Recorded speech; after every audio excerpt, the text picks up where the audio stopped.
દ્વિતીય ધ્યાસ છે જીવને દેહાધ્યાસ, મોહી ચિટક્યા રાગ દ્વેષ બેભાનીમય શ્વાસ.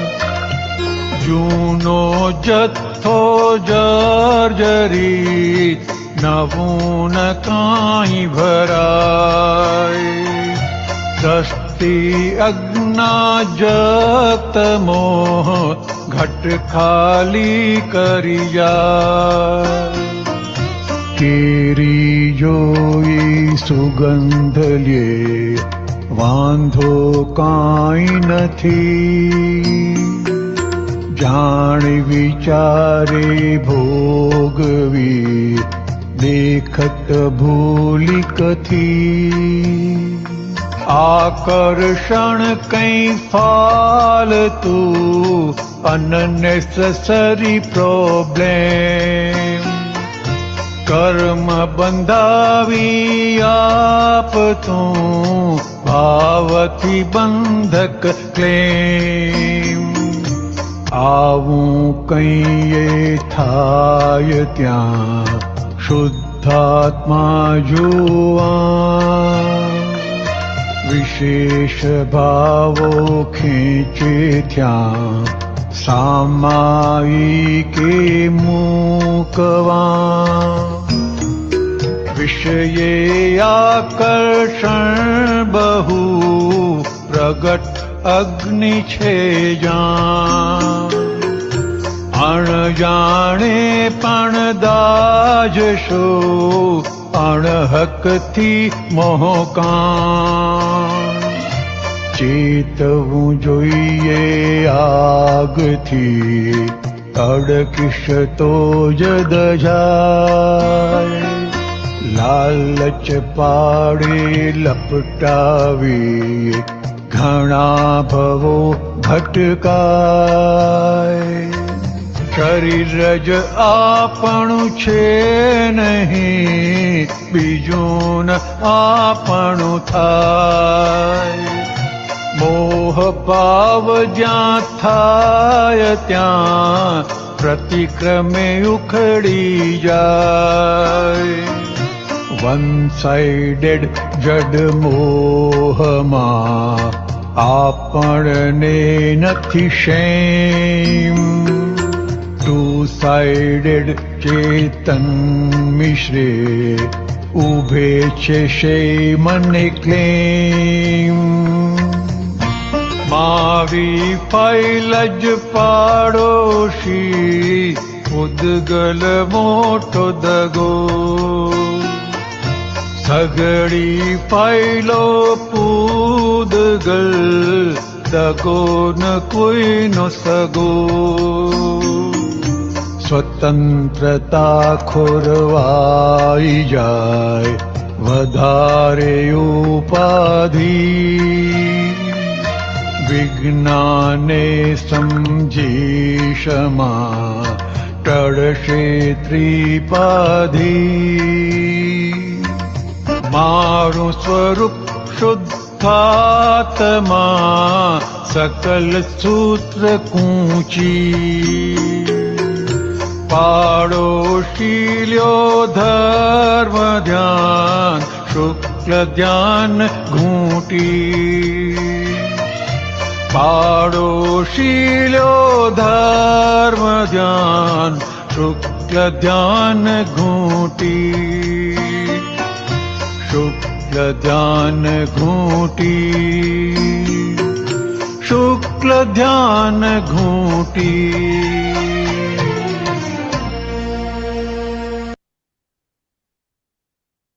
જય સચ્ચિદાનંદ.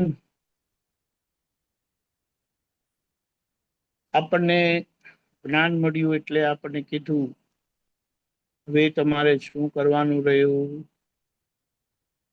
જુઓ, જાણો અને પરમાનંદમાં રહો. જોવું, જાણવું અને પરમાનંદમાં રહેવું. અને આપણો સ્વભાવ શું કીધો? જ્ઞાતા દ્રષ્ટા પરમાનંદી. એટલે આ આખો વ્યવહાર જે છે, નામરૂપીનો વ્યવહાર, નામધારીનો વ્યવહાર, એ આગળનું પૂરણ થયેલું ગલન છે, આગળનું ચાર્જ થયેલું ડિસ્ચાર્જ છે. એટલે હવે એવા ડિસ્ચાર્જ થતા પરિણામમાં આપણે કેવી રીતે રહેવું, એ દાદાએ આપણને શીખવાડ્યું. આપણે એટલે જે શુદ્ધાત્મા દ્રષ્ટિ પ્રાપ્ત કરી છે, પોતાનું સ્વરૂપ જ્ઞાની પાસે ઓળખાયું છે, એમના યોગ બળથી ઓળખાયું છે. તો શું કીધું કે એક ખાલી થતું પૂતગલ, ખાલી થતો વ્યવહાર, પૂરણ થયેલું ગલન થતો વ્યવહાર, એ આપણને બાંધી શકે એમ નથી. બાંધી શકે એમ નથી એટલે કે નવું કર્મ બંધાય એમ નથી. સાથે સાથે એમ પણ કીધું છે કે એ ખાલી થતા પૂતગલને, ખાલી થતા વ્યવહારને તમે શુદ્ધાત્મા દ્રષ્ટિએ નહીં જુઓ તો એનાથી છૂટા એવું એ નથી. છૂટા એવું એ નથી. એટલે બંધાતું નથી એ કૃપાનું ફળ છે. અને છૂટી જવું એ પુરુષાર્થનું ફળ છે. એટલે હવે એ પુરુષાર્થ કરીને આપણે આ રહેવાનું કીધું. જે બધી બાબત દાદાએ કહી છે, એ બાબતોને કવિરાજશ્રીએ બહુ સારી રીતે આ પદમાં મૂકેલી છે. એક બાબત એમણે કીધી, આ જૂનું બધું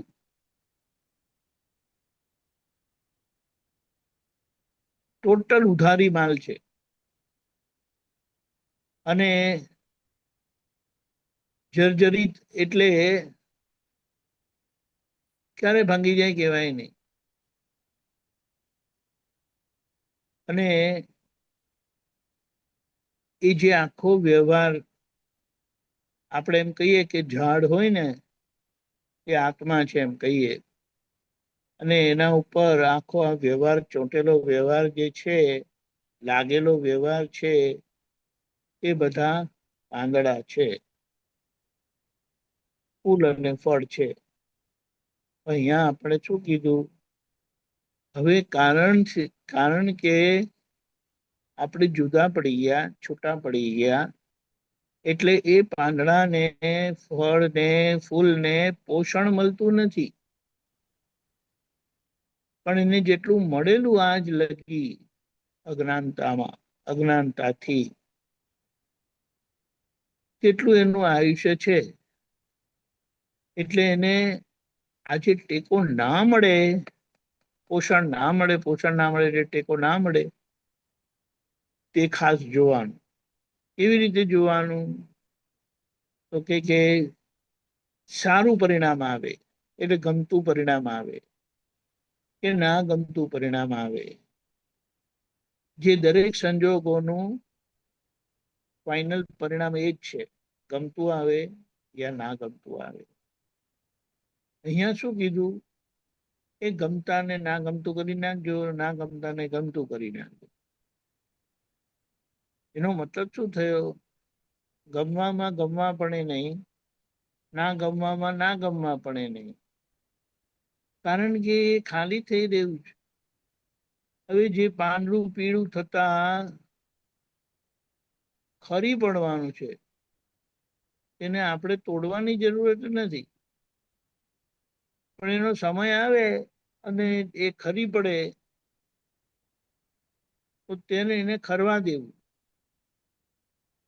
ફરતી વખતે એને એમ નહીં કહેવાનું કે જ્યાં હવે પાછું આવતું નહીં એમ કરીને, તો એને રીસ ચડે. એટલે અહીંયા આપણને કહી દીધું, શુદ્ધાત્મા દ્રષ્ટિએ જુઓ. બે વસ્તુ કીધી. સામો શુદ્ધાત્મા છે, એમનામાં શુદ્ધાત્મા જોઈ લો. અને ઉકલતા વ્યવહારમાં જ્યાં ભોગવટો આવે છે, એ ભોગવટાના કારણે ભોગતા ભાવ ઉભો થાય છે અજાગૃતિના કારણે, અને એ ભોગતા ભાવ ને પોતે ભોગવે છે. એટલે ગમવા ના ગમવા પણ પરિણામ આવે છે.